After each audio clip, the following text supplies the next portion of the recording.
AI stands for artificial intelligence. It refers to a man-made machine possessing an intellect on par with that of a human being. Is that even possible? Possible. You've seen it with your own eyes.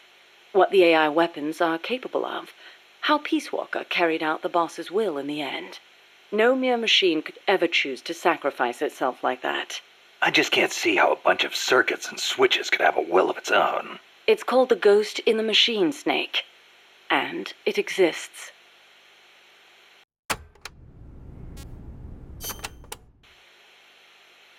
What did you mean by the ghost in the machine? Oh, that. It's a term coined by the philosopher Gilbert Ryle. You've heard of Descartes, yes? I think, therefore I am. That is the one. Descartes espoused the dualistic theory of mind and body. He believed that our thinking minds exist in a separate dimension from our bodies, which are governed by the laws of physics. But if that were true, then couldn't you say that a mechanical body, inhabited by a ghost mind, is a human being? Ryle criticized Descartes on those grounds, saying such a thing surely wouldn't be human. Why'd you bring it up? I wasn't thinking of Ryle in particular when I said it. I simply thought that if a person is composed of a machine and a ghost, perhaps the opposite is true as well.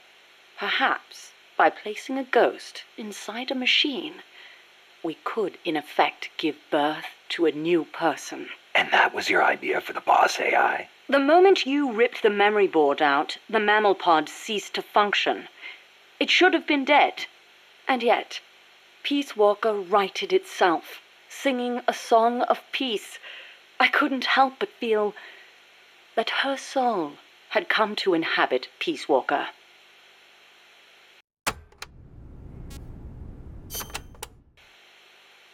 Let's say, hypothetically, there really was an intelligent machine.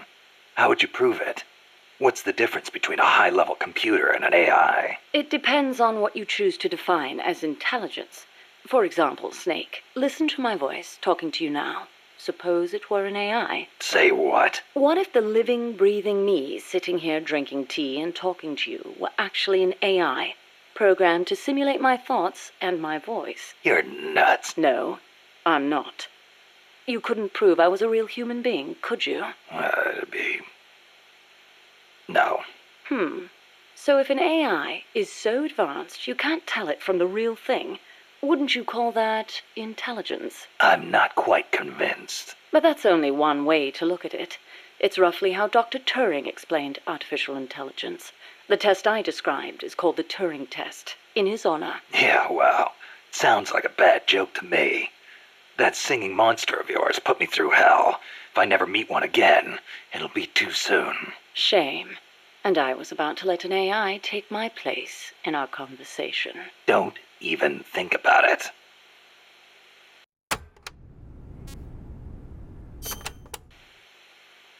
Dr. Alan Turing is known as the father of computer science.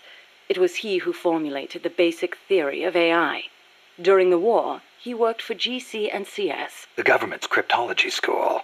The one that broke Enigma. The very same. Without him, they might never have been able to decipher the Germans' code. But then, they arrested him. Why? Weren't his some of the greatest contributions to winning the war? Homosexuality was a crime in Britain back then, and he was gay. I know exactly how crushed he was. I feel it's my duty to further his AI research. Like the Imitation Game, huh? You know it then. The clue that inspired the Turing test came from a trifling little party game.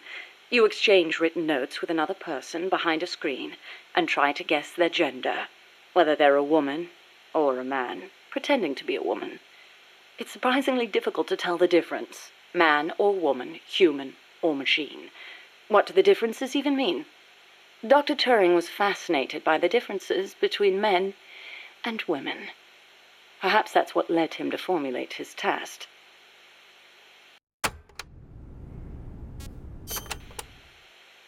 What if you hadn't used the boss as the model for the AI? What do you mean? If the end goal is MAD, it seems like there are more suitable models out there. A military chief of staff, or a nuclear technician, even the president. Patriotism, leadership, good judgment. Each of those qualities is essential when deciding whether to launch a nuke, and she had them all. Wouldn't the president, too? It's not enough. She had the will for it. Will? Let me explain, Snake. Peace Walker is a standalone weapon. It has to decide on its own whether or not to launch a nuke. It can't turn to anyone else for advice. It can't do its job if it's not prepared to take sole responsibility for the fate of the world. I know of no other human being who could bear that burden. That's it? There were technical considerations, of course. To begin with, the female brain is a more appropriate model for an AI. Oh, wait, the female brain?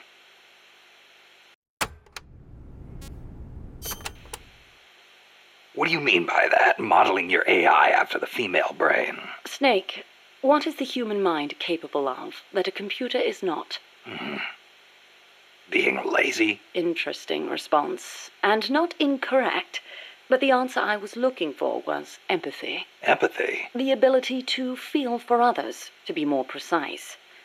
Love for a child, pity for the weak, grief for the dead. All of these are particularly well developed in the female brain. That's stretching it a little. On the contrary, it's perfectly reasonable. The male brain, on the other hand, may be well suited for systematic thinking, but it's less able to empathize. In that sense, it's closer to a computer. So if your objective is to make the AI think more like a human... You need to teach it how to empathize like a woman. The novel, Do Androids Dream of Electric Sheep, deals with this very problem. In the book, an empathy test is used to distinguish between machines and human beings. As machines become more and more advanced, our society will gradually become more and more systematic. Our cities will teem with robot-like people, unable to feel for others. We cannot allow that to happen. Computers must learn to empathize. The same goes for humans, only more so. Well, what about yourself? You make these claims, and yet I've never seen you empathize with a real person. It's true. Until now, I was a prisoner of death. It was my intention to die upon the completion of Mammal's development. She was my one reason to live. But you changed your mind. I did. Because she taught me the dignity of living. My eyes are open now. I want to go on living and seeing real people. Huh. I see.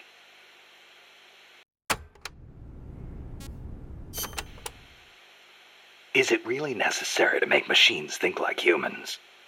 I think empathy would get in the way of making the decision to retaliate. I admit, human thought may not be fully compatible with level-headed decision-making.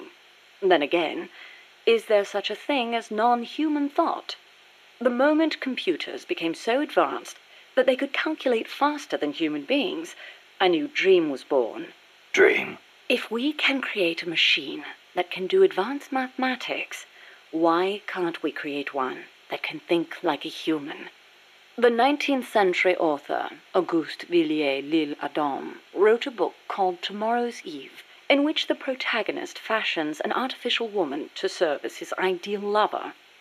I believe the idea of creating an intelligent being with our own hands is one of mankind's oldest dreams. So AI is a product of people's dreams, then? Not only AI, civilization itself is the process by which mankind gives form to its dreams. But not all dreams are pleasant. Some have expressed fears about non-human intelligence. Yeah, they want the benefits with none of the risks. Some fear that intelligent robots might rise up and rebel against their human masters, as portrayed by the Czech writer Karel Čapek in his Rossum's Universal Robots, or in the 1970 film Colossus, the Forbin Project, where intelligent supercomputers in the US and the Soviet Union join forces and plot to subjugate humanity. Isaac Asimov offered a specific solution to these fears with his 3 laws of robotics, which demonstrated that while robot intelligence is different from that of humans, the two can coexist. In order to endow computers with intelligence, we must first have a thorough understanding of what intelligence is. And that is where the need for a practical and feasible expert system arises.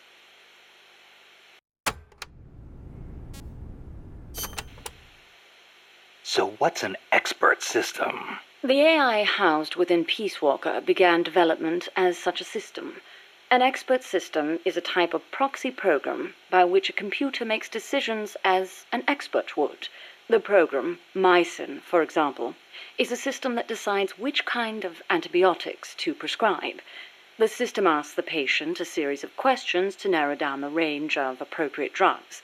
So you program Peace Walker to prescribe live nuclear warheads instead of penicillin. What I realized, however, was that a simple expert system wasn't up to the task. You need more than expertise to launch a nuke. Indeed, expertise is a necessary prerequisite, but insufficient on its own. Deciding to launch a retaliatory strike requires consideration of a wider range of factors. In such a scenario, the entire global situation becomes the criterion for making a decision. Makes sense. You screw up the prescription and the whole world goes into anaphylactic shock. A weak AI that only has a limited range of knowledge upon which to base its decisions won't cut it. Therefore, I had the AI study the boss's thought patterns, thus creating a true expert system. A strong AI. You couldn't leave the world in the hands of something with anything less than absolute worldview. I could have built a simple expert system in no time at all. Say, how would you like a system that decides which guns you should equip according to the mission's parameters? I'll pass. I'm not going to leave my life up to somebody else's judgment. Especially not a machine.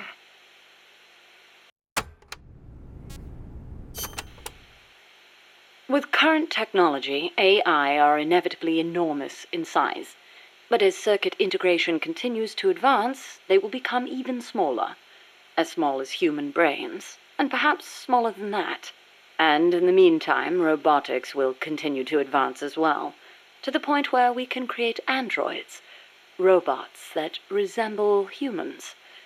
And then... And then what? Well, I don't need to spell it out for you, do I? Don't tell me you're thinking of making an android imitation of the boss. Surely the thought has crossed your mind as well. Of one day being reunited with her? Enough! I don't want any part of it. I see. I didn't mean to offend you. In reality, AI is more likely to evolve in the opposite direction anyway.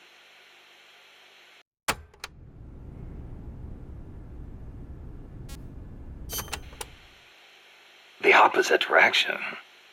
What does that mean? More and more, AI are becoming systems that specialize in mass information processing, without human intelligence, thought, or emotion. A machine that has no individualism or sense of self, but rather behaves as a collective, exhibiting the qualities of a society. Like a beehive? Yes, it aggregates data collected by individuals and determines how the collective will act, just as honeybees travel between the hive and flowers. The key to achieving that will be networking AI together. I don't know how to say this, but that kind of gives me the creeps. But if your goal is to control society, it's the better model to use. It lets you filter data, disseminate only what you want disseminated. Of course, I myself have no interest in an AI without a shred of life to it.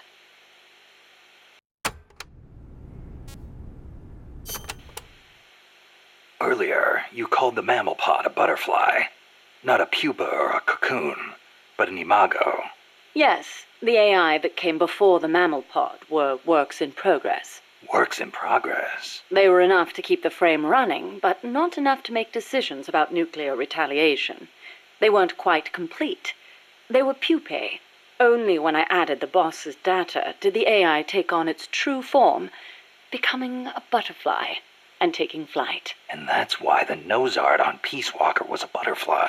I gave the mammal AI the code name BS Imago. BS is short for boss.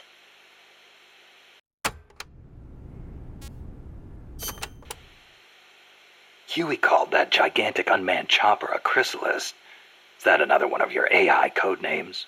Yes, you're referring to the TJ Chrysalis 6000. There's also the GW Pupa 5000, the TR Cocoon 7000. I get it. A hovercraft type and a treaded type. And those letters on the front. TJ, GW, or whatever.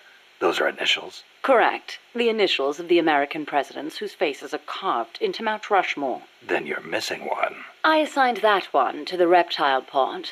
AL Aurelia 8000. Aurelia. Another word for chrysalis. A pupa just before it emerges. All of the initials, except for BS, were of Coldman's choosing. I chose mine from the storied ranks of British royalty. MS, AV, EW. What do those stand for? You can't guess. Why, Mary Stuart, Alexandrina Victoria, and Elizabeth Windsor. All queens. Of course.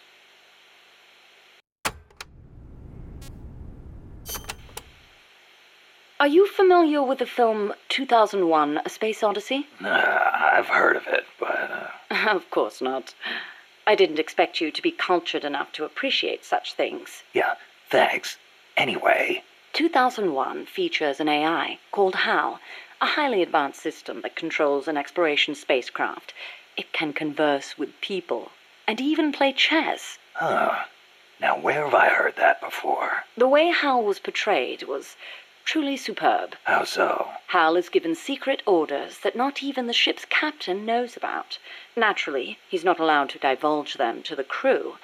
The stress of it causes HAL to crack. Crack? Go crazy. Though there are those who interpret it differently. One by one, HAL kills off the crew until the captain finally shuts it down. The film offers amazing insights into AI, their growth, their utility, their faults, and their fear of death. Well, you must have found it useful in your research then. Must you always be so utilitarian? It doesn't matter whether or not it's useful. What matters is that it inspired me. Then it was useful. Never mind. The portrayal of Hal wasn't the only wonderful thing about the film. It was full of hints about the future of human evolution. Truly, a film for the ages.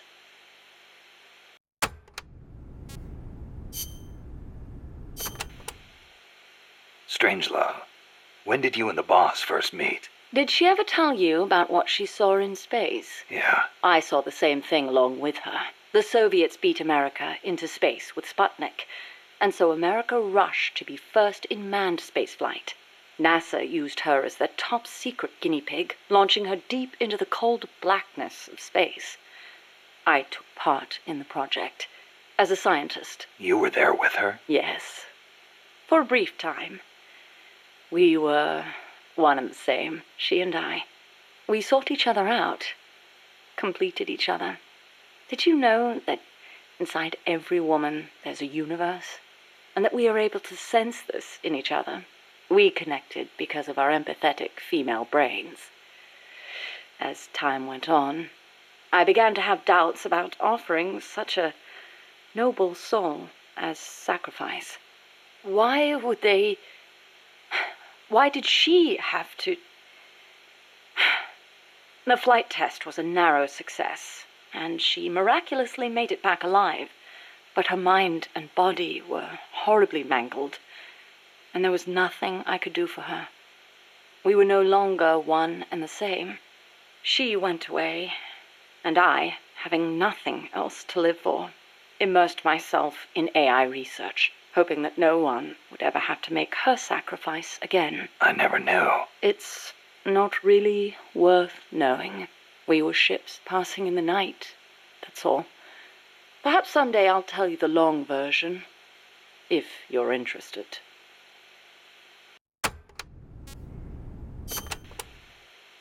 That was quite a warm welcome you gave me at the base in Costa Rica. Sorry about that.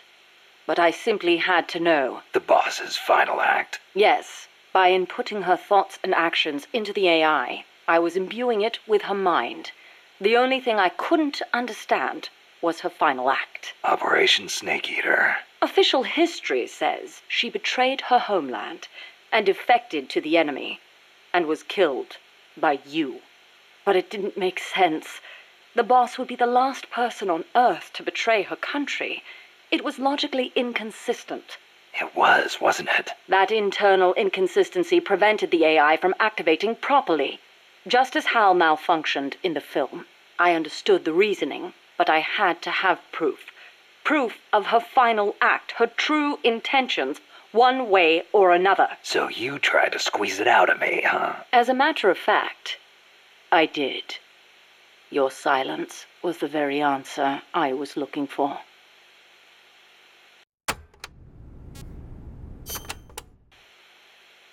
That white horse the boss rode. The Andalusian, yes. How'd it get to Costa Rica? I went looking for it. It was her final witness. Even if it couldn't speak, I found it and brought it here. Where? I thought for sure it'd be blown to ashes by those MiGs. I searched the ends of the earth for that horse, and found it at last in a horse market in Britain. Britain? Are you saying it came all the way over the Ural Mountains, through Europe, and across the English Channel? Who knows, really? Perhaps someone took it there. Wait, the thought never occurred to you that it might be a different Andalusian that only looks the same? I can't prove it. Or rather, I couldn't. What do you mean? You should know best of all, that horse wouldn't let anyone ride it. And believe me, I nearly killed myself trying. The only one it allowed on its back was you. That was the proof, though I hate to admit it. And to think, I ran it to its death. But in that last run, it regained the glory of its youth, using the last of its strength to pursue its former master. Any horse would wish for such a fine end.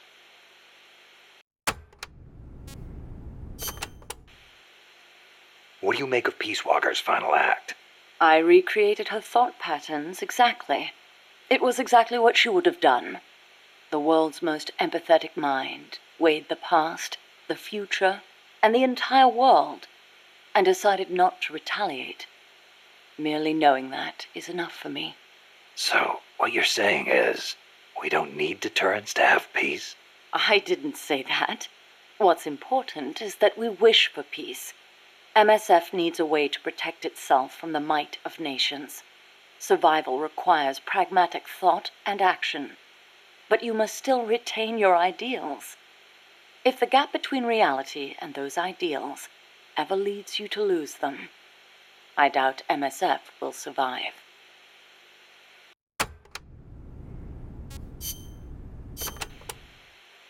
Strangelove. Is that a code name? No, just a nickname. Don't tell me you don't recognize it. From Kubrick's Dr. Strangelove, or How I Learned to Stop Worrying and Love the Bomb. It's a film that came out in 1964. A dark comedy about the absurdity of nuclear deterrence. You were in a movie? No, stupid. I got my nickname because of that movie. Why? Because you look like the doctor in the movie? No, that Dr. Strangelove was a man. So? Back when I was at ARPA, I kept a photo of the boss on my desk. I was totally engrossed in my research and showed no interest in the opposite sex. Plus, I had a photo of a woman on my desk. The fools around me turned it into a cruel taunt, calling me Strangelove. Even for a bunch of shut-ins who never went out to the cinema, that title seemed to ring true with them. Anyhow, in their eyes, homosexuality was something strange. They were incapable of seeing things outside the lens of their own standards. Being strange means you have your own unique point of view. I rather considered it an honor.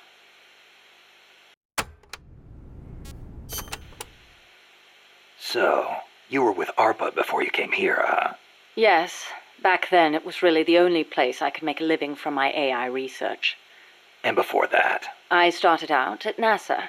That's where I met her. When Boss went into space? Yes. It was that incident that turned me away from aerospace engineering. Space is entirely too hazardous a place for human beings. That was why I felt an immediate need to develop AI. As it turned out, rockets later became much safer, and mankind reached the surface of the moon. In any event, it was a hollow Cold War victory. When you get down to it, a nuclear missile is just a rocket with a nuclear warhead strapped to it. Thus, taking the initiative in the space race was tantamount to a military show of force. But the budgetary strain was too big for Washington or Moscow to handle. Yes, and then there was the Cuban Missile Crisis and the Vietnam War, and then came détente.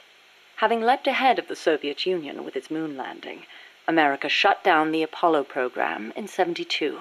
It was around then that ARPA was downsized and renamed DARPA, the D standing for Defense. With few prospects for continuing my AI research, Coldman's invitation was a godsend. It was also a chance to have them collect data on her. The end result being this mess. But we did learn something valuable from her. The nobility of peace.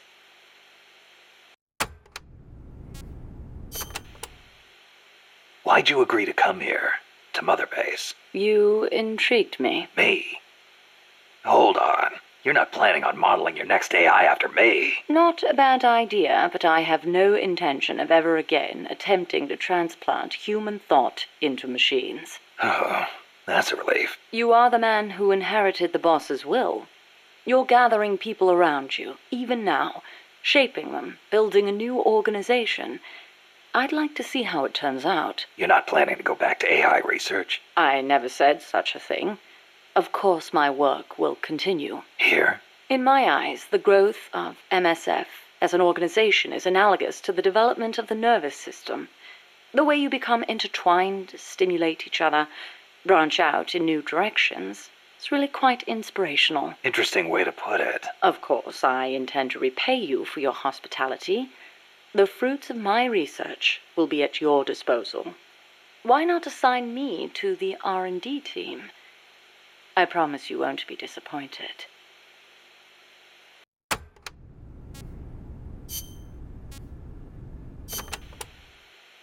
So, you and Cecile seem to be enjoying yourselves back at that lab. What are you insinuating?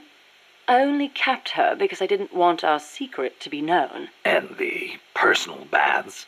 You could have left her in there alone and locked the door from the outside. Yes, well, she seemed anxious, so I... Now, why would she be anxious? She was beautiful. I was only admiring her beauty. She was terrified. I never meant her any harm.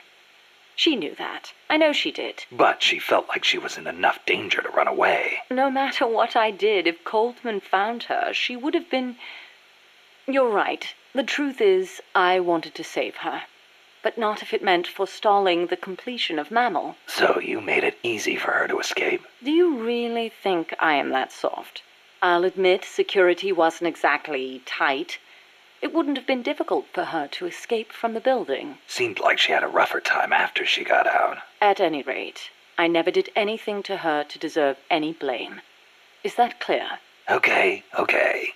I believe you.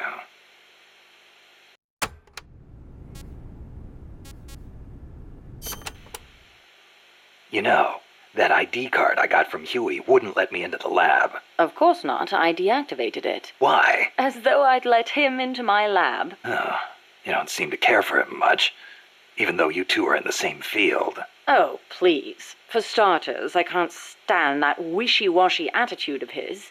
If he's got something to say to me, he should be a man and come say it in person, not write some furtive letter.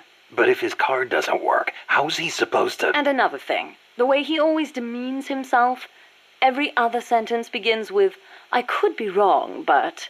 Why can't he just do what he does and be confident about it? Well, there was the thing about his dissertation being plagiarized. The real problem is he doesn't have a whit of independence in him. In Costa Rica, and even back at NASA, he was always following people around, asking if there was some way he could help. Why doesn't he stop his whining, take a stand, and face up to me? I think I know how he feels. And to top it all off, he seems to enjoy referring to himself by that nickname I gave him. I simply don't get it. How can he be so submissive? So, Huey was a nickname you gave him. That's right. I took it from the name of a drone in the science fiction film Silent Running. Drone? It's a type of worker robot. The way he follows people, just waiting for them to boss him around, is so similar. I couldn't help myself.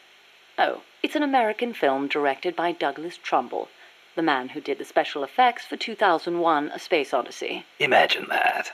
A scientist who likes science fiction. And that's not all. There's more. He's a man. Hang on. I seem to remember you saying he should be more of a man. Yes. Well, he is an awfully good scientist. Without his reptile pod, my mammal pod wouldn't function, just as the cerebrum can't exist without the cerebellum and the brainstem.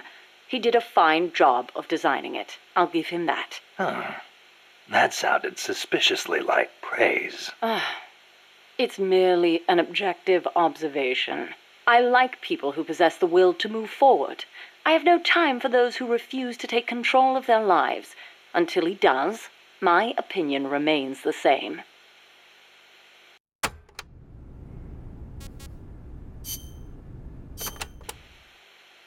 Huey's probably mentioned this, but just to be clear, there's a limit to the parts we can produce here at Mother Base. Therefore, I've built Zeke's AI using memory boards you pulled from other AI weapons. Will that work? In the human brain, individual functions are spread across multiple regions. The same is true of AI. Multiple parts sharing the same function interlink to strengthen that function. For example, the more sensor memory boards you have, the greater Zeke's search and detect capabilities will be. Install more movement boards, and you'll increase its mobility. Meaning the AI's capabilities change depending on how much memory we give it? Exactly. The more boards you install, the more powerful a function will be.